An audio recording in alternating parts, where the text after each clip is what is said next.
नमस्कार दोस्तों, धन संपदा के इस नए और इन्फॉर्मेटिव वीडियो में आप सभी का फिर एक बार बहुत बहुत स्वागत है।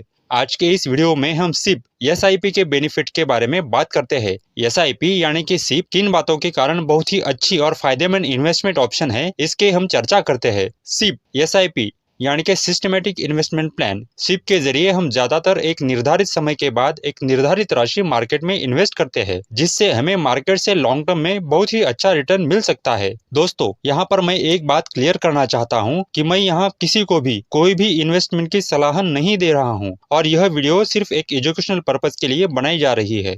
सिप का सबसे पहला और सबसे अच्छा बेनिफिट यह है कि सिप में आपके इन्वेस्टमेंट का यानी कि आपके पैसे का एवरेजिंग होता है। शेयर मार्केट की बात करें तो मार्केट हमेशा ऊपर नीचे होता रहता है, लेकिन लॉन्ग टर्म में मार्केट का ट्रेंड देखें तो लॉन्ग टर्म में मार्केट अप ट्रेंड में ही दिखाई देता है। सिप के माध्यम से जब भी आप मार्केट में पैसे इन्वेस्ट करोगे तो मार्केट के हिसाब से, मार्केट के उस वक्त के रेट से आपके पैसे इन्वेस्ट होंगे। आइए एक एग्जाम्पल के साथ हम इसे समझते हैं। समझिए कि कोई आदमी जनवरी महीने से हर महीने सिप के माध्यम से 100 रुपए मार्केट में इन्वेस्ट कर रहा है और 1 यूनिट का रेट जनवरी माह में 10 रुपीज का है। तो उस आदमी को जनवरी महीने में 100 रुपए के इन्वेस्टमेंट के 10 रुपीज पर यूनिट एनएवी के हिसाब से 10 यूनिट मिलेंगे।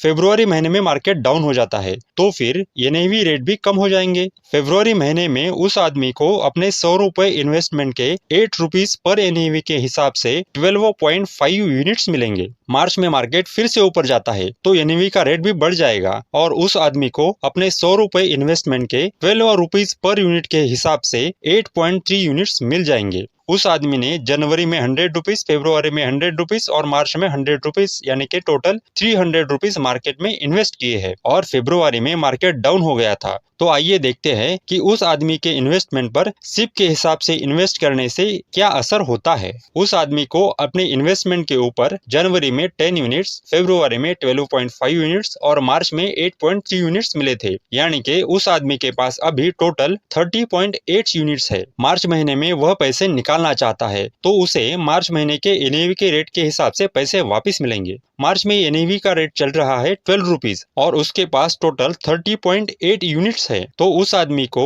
30.8 यूनिट्स मल्टीप्लाई बाय 12 रुपीज यानी कि 369.6 रुपीज वापस मिलेंगे। इस एग्जाम्पल से हमें यह पता चलता है कि फरवरी में मार्केट नीचे गया था, लेकिन मार्केट नीचे जाने की वजह से उसे ज्यादा यूनिट अलॉट हुए थे। यानी कि सिप में लॉन्ग टर्म में मार्केट नीचे भी जाए तो ज्यादा यूनिट्स अलॉट होते हैं और लॉन्ग टर्म में एवरेजिंग के इफेक्ट के कारण मार्केट के इन्वेस्टमेंट पर फायदा ही होता है। सिप का दूसरा बेनिफिट यह है कि हम छोटी से छोटी अमाउंट से इन्वेस्टमेंट की शुरुआत कर सकते हैं। सिप में हम 100 रुपीज, 200 रुपीज, 300 रुपीज, 500 रुपीज इतनी छोटी अमाउंट से हर महीने इन्वेस्टमेंट कर सकते हैं। सिप का तीसरा बेनिफिट यह है कि हम एकदम डिसिप्लिन के साथ इन्वेस्ट करते हैं। सिप में हम हर महीने एक फिक्स अमाउंट, एक फिक्स रेट को इन्वेस्ट करते हैं, तो इससे हमारे इन्वेस्टमेंट में एक डिसिप्लिन आ जाती है। सिप का चौथा बेनिफिट यह है कि हम सिप में लॉन्ग टर्म इन्वेस्टमेंट करते हैं। सिप में लॉन्ग टर्म इन्वेस्टमेंट करने से हमारा वेल्थ क्रिएशन होता है और लॉन्ग टर्म में इन्वेस्टमेंट होने के कारण हम डेली के मार्केट के उतार चढ़ाव से परेशान नहीं होते हैं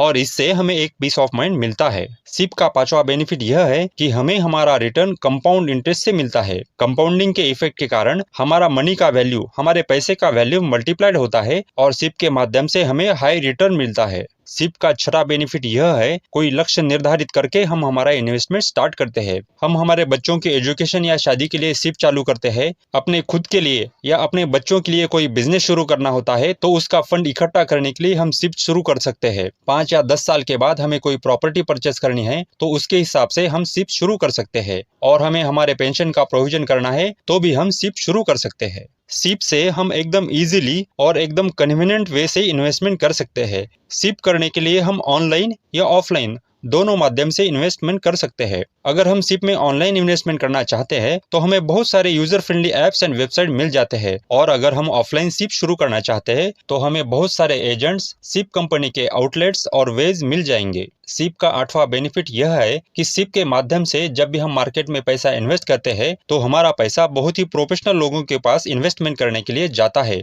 सिप के माध्यम से हम हमारा पैसा शेयर मार्केट में इन्वेस्ट करते हैं और शेयर मार्केट में पैसे इन्वेस्ट करने का बहुत ही बड़ा रिस्क होता है, तो अगर हमारा पैसा पैसा मैनेज करने के लिए अगर प्रोफेशनल लोग होते हैं तो हमारे पैसे का रिस्क कम हो जाता है और हमें अच्छा रिटर्न और अच्छा फायदा मिल सकता है। मार्केट में अनेक प्रकार के सिप के प्लान अवेलेबल है। उनमें से कुछ प्लान में इनकम टैक्स बेनिफिट की सुविधा भी होती है। एसआईपी यानी सिप का 10वां और सबसे बढ़िया बेनिफिट यह है कि हमारा इन्वेस्टमेंट डाइवर्सिफाइड हो जाता है। हम एक साथ अनेक सिप शुरू कर सकते हैं। इसके कारण हमारा पैसा अलग अलग सेक्टर में इन्वेस्ट हो जाता है। उससे हमारे पैसे का रिस्क कम हो जाता है और हमारा मनी एकदम सेफ और सुरक्षित रहता है। तो दोस्तों, ये थे सिप स्टार्ट करने के 10 सबसे अच्छे बेनिफिट। अगर आपको वीडियो पसंद आई हो तो वीडियो को लाइक करें, अपने दोस्तों के साथ शेयर करें और हमारे चैनल धन संपदा को सब्सक्राइब भी करें। तो मिलते हैं अगली इन्फॉर्मेटिव वीडियो में, तब तक के लिए धन्यवाद।